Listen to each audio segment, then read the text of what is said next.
Today, I want to talk about the famous allegory of stone soup. You probably all know the story. A stranger comes into a village. People ask him what he does. He says he has a magic stone that can make soup. And people want to see a demonstration of it. The whole village is gathered around, and a great big cauldron of water is heated up and it starts to boil, and he drops in the stone. And the people are watching, and he takes a little sip of the water, and they say, "How is it?" And he goes, "It's really good." He said, "You know, what would make it better would be a few onions." And someone says, "I have onions," and they run off to get the onions. And then he takes another sip after adding the onions, and he goes, it's so great. If only there were a few carrots." And someone says, "I have carrots," and they run off and they bring in the carrots.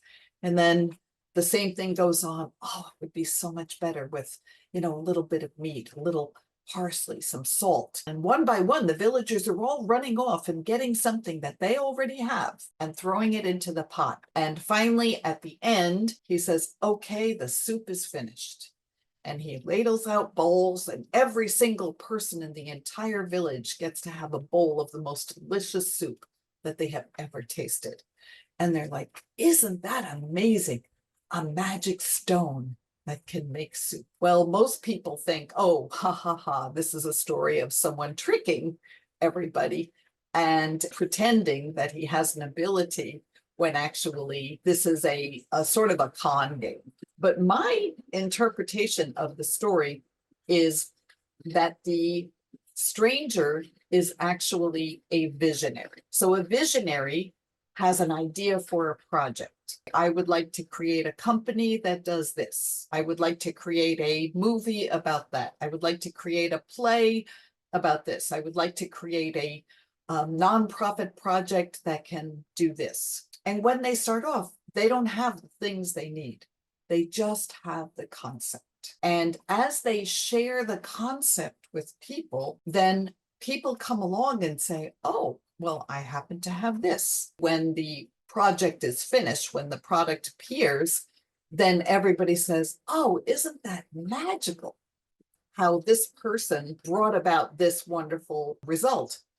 The thing is, it's always the combination of many things that other people already have.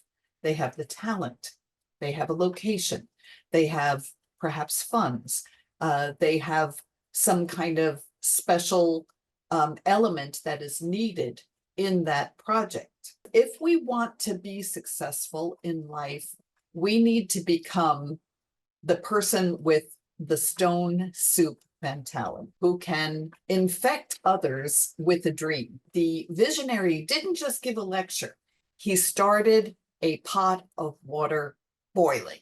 You notice that he doesn't walk away from the boiling pot. He doesn't go off and do another job to make some money.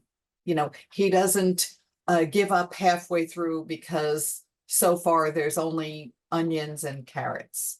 Every idea needs to have an owner. If you want your idea to happen, you need to not only start, you have to stay with it, but you also have to let people see that it's real and it's gonna happen. Once people know that something is going to go forward, you'll be surprised how many people will bring their value to your project. So I want to encourage everyone to become a stone soup owner of your own vision, your own idea, your own project.